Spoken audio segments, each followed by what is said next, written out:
The text came through while I was standing in the VIP lounge, phone vibrating in my palm like it knew what was coming. Running late. Don't wait up. It was from my wife. 3 words. Polite. Clean. Nothing wrong with them. Except this was the 4th time this week. I slipped my phone back into my pocket just as a woman brushed past me. Expensive perfume. Sharp heels. The kind of confidence that fills a room before the person does. She stopped in front of me, looked me up and down, then peeled her fur coat off her shoulders. Hold my coat, girl. The words hit before the fabric did. She tossed it at my chest like muscle memory, like she'd done this 1,000 times. Like people existed in neat little categories for her. Those who served, and those who mattered. The CEO's wife. I recognized her instantly. Everyone did. For half a second, instinct kicked in. Years of being the agreeable one. The patient husband. The man who didn't make scenes. Then I thought about that text. About the missed calls. The locked phone. The way my wife had started showering as soon as she got home. The way she stopped saying my name. I stepped aside. The coat slipped through my fingers and hit the marble floor with a soft, final sound. Gasps. A sharp intake of breath.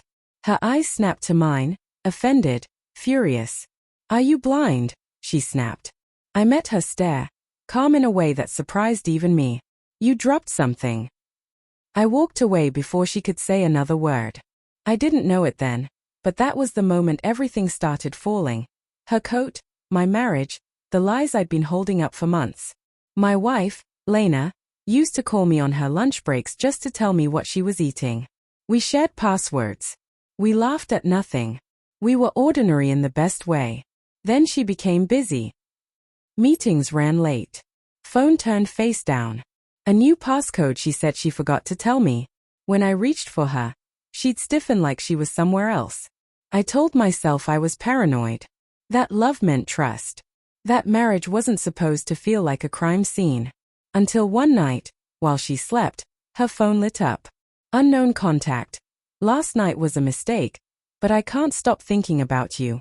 I stared at the screen, my chest tight, my ears ringing. I didn't wake her. I didn't scream.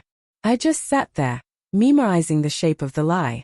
Over the next week, I learned how deep it went. Deleted threads. Calendar invites labeled work drinks.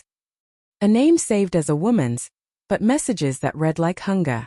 And one location that kept repeating. The same private lounge. The same building. The same circle of power. That's how I ended up there that night. Not to spy. Not to confront. Just to see if my gut was right. It was. I saw her across the room. Laughing too hard. Touching his arm like it belonged to her. The CEO, older, polished, married. And standing beside him, his wife. The woman who had just thrown her coat at me. The irony almost made me laugh. I confronted Lena 2 days later. I didn't raise my voice. I laid the phone on the table. Opened the messages. Let silence do the work. She cried. She apologized. She said it started as emotional. That she felt invisible. That she never meant to hurt me. I believed she was sorry. I also knew I couldn't unknow what I knew. What was I to you? I asked. Before all this. She didn't answer right away. That was the answer. We separated quietly. No screaming. No lawyers at first. Just 2 people packing memories into boxes, careful not to touch. Weeks later, I heard the CEO's wife had filed for divorce. Apparently, a video from the VIP lounge had made its way online. The coat. The moment. The humiliation. Gravity, it turns out, doesn't choose sides. It just tells the truth. I'm not proud of how things ended. I'm not vindictive. I didn't plan revenge. But that night taught me something I'd forgotten. I'm not here to be held, thrown, or discarded. Not by a stranger. Not by a powerful woman. Not even by the person I loved most. Some things fall so you don't have to carry them anymore. And when they do, you finally get to stand upright, empty-handed, but free.